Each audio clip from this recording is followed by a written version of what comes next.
Shalom, damai di hati. Puji Tuhan, berjumpa lagi dengan saya, Pendeta Tirsa Taira sebagai Ketua Badan Pekerja Majelis Jemaat Gemim Elroy Malalayang Wilayah Manado Malalayang.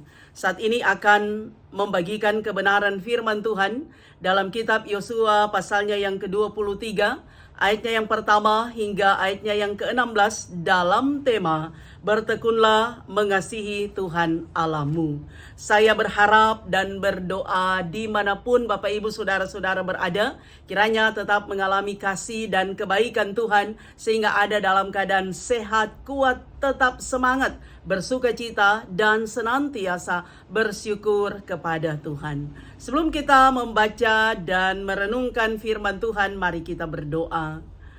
Ya Tuhan Yesus yang adalah Tuhan dan Juru Selamat kehidupan kami. Sekarang ini kami akan belajar firman Tuhan. Kuduskanlah hati dan pikiran kami. Taruhkanlah hikmat dan pengertian sorgawi untuk kami memahami dengan jelas apa maksud kebenaran firman-Mu. Berikanlah konsentrasi baik kami yang memberitakan tapi juga mereka yang mendengarkan. Kami ada dalam satu kesatuan roh. Dan kiranya firman ini akan memberkati kami semua. Dalam nama Yesus kami berdoa. Amin. Saya akan membaca Alkitab melalui Alkitab Terjemahan Baru edisi yang kedua. Mari bersama-sama kita membaca Yosua pasalnya yang ke-23, ayatnya yang pertama hingga ayatnya yang ke-16. Dalam perikop kata-kata perpisahan Yosua. Lama setelah Tuhan mengaruniakan ketentraman kepada orang Israel di segala penjuru terhadap semua musuhnya, dan ketika Yosua telah tua dan lanjut usia, ia memanggil seluruh orang Israel, para tua-tua dan kepala kaumnya, para hakim dan para pengatur pasukannya. Katanya kepada mereka, "Aku sudah tua dan lanjut usia. Kamu telah melihat segala yang dilakukan Tuhan Allahmu terhadap semua bangsa di sini demi kamu. Sebab Tuhan Allahmu dialah yang telah berperang bagi kamu. Ingatlah, aku telah membagikan melalui undi kepadamu bangsa-bangsa yang tersisa itu menjadi milik pusakamu menurut suku-sukumu, seperti juga semua bangsa yang telah kulenyapkan itu, dari sungai Yordan sampai ke laut besar di sebelah matahari terbenam.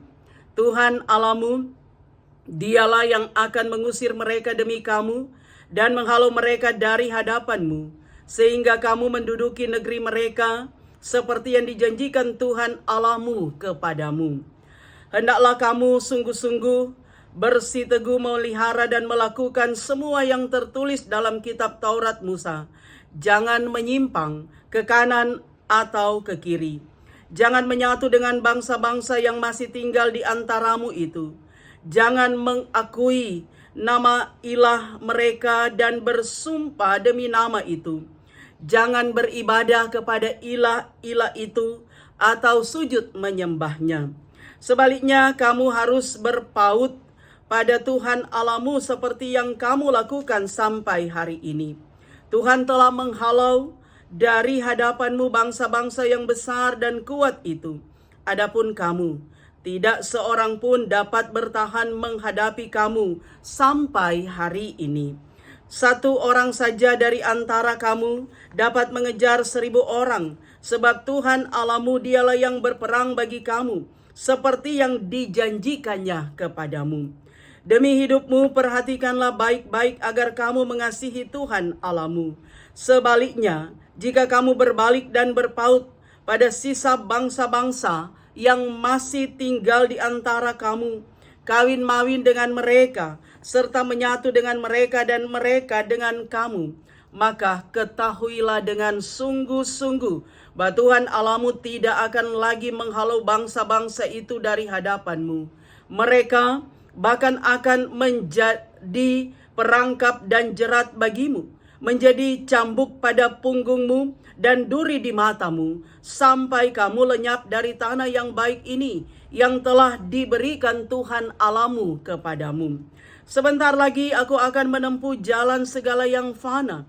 Sebab itu insafilah dengan segenap hatimu dan segenap jiwamu bahwa dari segala janji yang indah yang difirmankan Tuhan Allahmu kepadamu, tidak ada satupun yang gugur. Semuanya terpenuhi, satupun tidak ada yang gugur.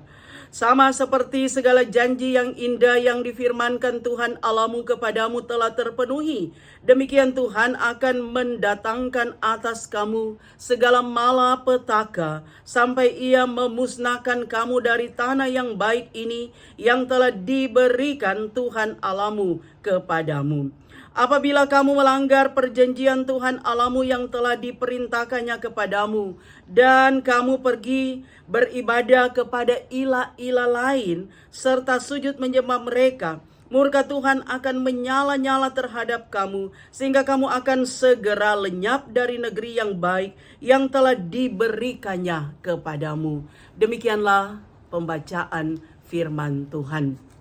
Bapak Ibu, saudara-saudara yang kekasih di dalam Tuhan, nasihat, wejangan, atau petua selalu diberikan oleh orang tua kepada anak-anak dan cucu-cucu atau turun-temurun. Di mana setiap nasihat, wejangan, atau petua itu bertujuan agar supaya menasehati, memberikan petunjuk, memberikan inspirasi arahan kepada generasi ke generasi agar supaya hidup menjadi lebih baik, hidup dengan segala hal-hal yang benar, berbuat apa yang dikehendaki oleh Tuhan. Terutama lagi bagi setiap orang Kristen yang percaya kepada Tuhan Yesus, nasihat-nasihat yang diberikan, segala wejangan dan petua yang disampaikan oleh orang tua dari generasi ke generasi bertujuan supaya hidup takut akan Tuhan. Sebab power atau kekuatan bagi orang Kristen, orang yang percaya kepada Tuhan adalah hidup takut akan Tuhan. Orang yang hidup takut akan Tuhan, dia akan melakukan hal-hal yang Tuhan kehendaki, hal-hal yang benar yang mendatangkan sukacita, sehingga Tuhan dipermuliakan dalam hidup orang yang takut akan Tuhan. Nah, itulah saudara yang kita saksikan dalam bacaan kita melalui kitab Yosua, bahwa Yosua sudah berada di usia lanjut. Dia telah menikmati masa-masa tuanya di usia senja. Maka Yosua sebagai pemimpin bagi bangsa Israel yang mengantarkan bangsa Israel masuk tanah Kanaan. Sebab sesudah Musa, di mana Musa mengantar bangsa Israel keluar dari tanah Mesir dalam perjalanan selama 40 tahun di padang belantara, dan ketika akan masuk tanah Kanaan yang adalah tanah pusaka bagi bangsa Israel, tanah yang dijanjikan Tuhan kepada Abraham, yang dikatakan adalah tanah yang berlimpah susu dan madu. Ketika mereka masuk tanah Kanaan di bawah kepemimpinan Yosua. Dan setelah mereka telah menetap tinggal di tanah Kanaan sekian tahun lamanya, mereka mengalami kasih Tuhan, mereka mengalami kebaikan-kebaikan Tuhan, mereka mengalami dan merasakan bagaimana pemeliharaan Tuhan yang sungguh nyata dan sangat sempurna. Mereka mengalami kemenangan-kemenangan yang diberikan oleh Tuhan. Ketika mereka berperang melawan musuh-musuh mereka, bangsa-bangsa yang ada di sekitar mereka, mereka kalahkan. Itu semua adalah karena tangan Tuhan yang kuat, yang ada bersama-sama, yang menuntun, yang memberkati segenap bangsa Israel. Karena itu Yosua dengan testimoni-testimoni yang ia alami, yang ia rasakan ketika ada di tanah Kanaan bersama dengan bangsa Israel, maka ada nasihat-nasihat, ada petua-petua, ada wejangan yang ia sampaikan bagi segenap bangsa Israel. Tetapi juga kita melihat di sini bahwa Yosua dia memanggil para pemimpin bangsa Israel yang dikatakan di ayatnya yang kedua, bahwa di sana ada tua-tua, ada kepala kaum, ada para hakim, ada para pengatur pasukan. Berarti para pemimpin umat dan segenap umat Mereka dipanggil oleh Yosua untuk mendapatkan nasihat wejangan yang sangat berharga. Terutama lagi Yosua dia mengingatkan agar supaya bangsa Israel ini berpaut kepada Tuhan Allah. Bahkan sebagaimana tema kita, bertekun mengasihi Tuhan Allahmu. Artinya harus sungguh-sungguh hidup sesuai dengan kehendak Tuhan. Memprioritaskan Tuhan Allah Israel. Menomorsatukan Tuhan dan tidak berpaling dari Tuhan. Karena mereka telah mengalami berkat Tuhan. Penyertaan dan kebaikan Tuhan yang sangat luar biasa. Kemenangan mereka boleh raih. Mereka boleh capai. Sehingga mereka boleh menikmati tanah Kanaan, tanah yang berlimpah susu dan madu. Nah saudara, sebaliknya Yosua mau katakan, ketika mereka meninggalkan Tuhan, ketika mereka tidak lagi setia kepada Tuhan, ketika mereka menomorduakan Tuhan, bukan kemenangan, bukan berkat yang akan mereka terima, tetapi hal-hal yang tidak mendatangkan sukacita. Tuhan tidak akan memberikan kemenangan. Tuhan tidak akan menyertai mereka lagi ketika mereka tidak setia lagi kepada Tuhan. Artinya semua arahan, semua nasihat yang disampaikan oleh Yosua itu mengantar bangsa Israel, menginspirasi mereka, menyemangati mereka agar supaya tujuan hidup mereka hanya kepada Tuhan Allah. Mereka harus beribadah sungguh-sungguh, berpaut penuh kepada Tuhan Allah. Mereka harus mengkonsentrasikan kehidupan mereka seutuhnya kepada Tuhan, supaya mereka bisa mengalami kemenangan, mereka bisa mengalami berkat, mereka bisa merasakan pemeliharaan Tuhan yang begitu sempurna dan sangat nyata. Itu yang akan dialami ketika mereka tetap mengandalkan Tuhan Allah yang telah membawa mereka masuk ke tanah Kanaan. Bahkan Tuhan Allah yang menyertai perjalanan nenek moyang mereka selama ada di padang belantara 40 tahun. Mereka harus mengingat Tuhan. Mereka jangan sampai melupakan kehendak Tuhan, apalagi melupakan Tuhan. Tetapi dalam hidup mereka sekali lagi prioritas utama adalah Tuhan. Tuhan adalah number one dalam kehidupan mereka. Nah saudara-saudara yang kekasih di dalam Tuhan, hal ini juga mau mengingatkan kepada kita bahwa prioritas utama kita dalam hidup adalah Tuhan. Tanpa Tuhan kita tidak punya apa-apa. Artinya tanpa Tuhan hidup kita ini adalah sia-sia. Kita akan merasa hampa. Kita akan merasa bahwa segala sesuatu itu tidak ada gunanya tanpa Tuhan. Sebab kita sudah mengalami kebaikan-kebaikan Tuhan dalam kehidupan kita. Kita masih berdiri tegak sampai saat ini. Kita masih bisa makan. Kita masih bisa berpakaian. Kita masih bisa menikmati waktu kehidupan, punya tempat tinggal. Kita masih bisa bekerja. Kita masih bisa beraktivitas. Dan segala sesuatu yang kita alami dalam hidup, itu bukan karena kekuatan kita, bukan karena hebatnya kita, tapi itu semua adalah karena anugerah Tuhan. Karena itu firman adalah vitamin bagi kita, adalah kekuatan spiritual bagi kita semua, mengingat-ingatkan kita bahwa ada Tuhan yang selalu setia dalam kehidupan kita. Kita memang tidak bisa melihat Tuhan secara fisik, secara kasat mata, tetapi kita mengalami Tuhan dalam hidup kita. Iman kita, keyakinan kita adalah seperti yang dimiliki oleh Abraham. Tuhan tidak pernah keliru dalam kehidupan kita. Sehingga apapun yang kita alami, kenyataan apapun yang kita rasakan, itu seizin Tuhan. Ketika kita saudara mengalami hal-hal yang sulit, ketika Tuhan membawa kita di lembah kekelaman, di lembah kesedihan, ketika Tuhan membawa kita di lembah air mata, Tuhan punya maksud bahwa kita merasakan Tuhan di dalamnya. Dalam keadaan demikian kita pasti datang kepada Tuhan. Terkadang hanya air mata, cuma air mata yang bisa berbicara. Saking beratnya pergumulan kita, saking sulitnya jalan yang kita lewati, sehingga kita percaya hanya Tuhan yang memampukan kita untuk melewati masa-masa sulit dan menikmati berkat Tuhan yang sangat indah, yang sangat luar biasa. Karena itu firman mengajar kita prioritaskan Tuhan. Jangan ada prioritas yang lain dalam hidup kita. Sebab dalam hidup berumah tangga saja, ketika istri atau suami memprioritaskan orang lain, maka akan menimbulkan kecemburuan, bahkan menimbulkan sakit hati, bahkan terkadang berujung pada kehancuran ketika memprioritaskan yang lain. Tapi prioritas utama adalah Tuhan dalam kehidupan kita. Bahkan bahasa gaul juga mengatakan torang mesti ada satu frekuensi dengan Tuhan. Kita harus ada dalam satu circle dengan Tuhan Allah, agar supaya kita tidak menyimpang ke kiri dan ke kanan seperti yang dikatakan oleh Yosua kepada bangsa Israel. Jangan menyimpang ke kiri dan ke kanan. Jangan melakukan hal-hal di luar kehendak Tuhan. Jangan mengingkari panggilan Tuhan terhadap kehidupan kita. Tetapi mari kita berjalan lurus ke depan bersama dengan Tuhan, mencapai apa yang menjadi tujuan kita, yaitu kebahagiaan bersama dengan Tuhan.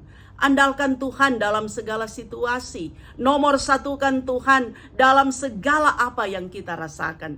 Ada juga saudara bahasa gaul yang mengatakan bahwa ketika seseorang mengghosting kita, meninggalkan kita, maka jangan sakit hati.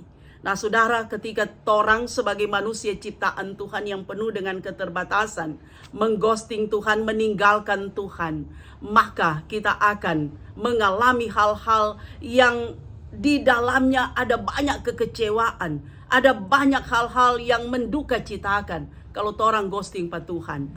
Nah saudara, kita bisa rasakan kalau Tuhan tinggalkan kita, Tuhan ghosting patorang, apa yang akan terjadi? Lebih parah lagi saudara.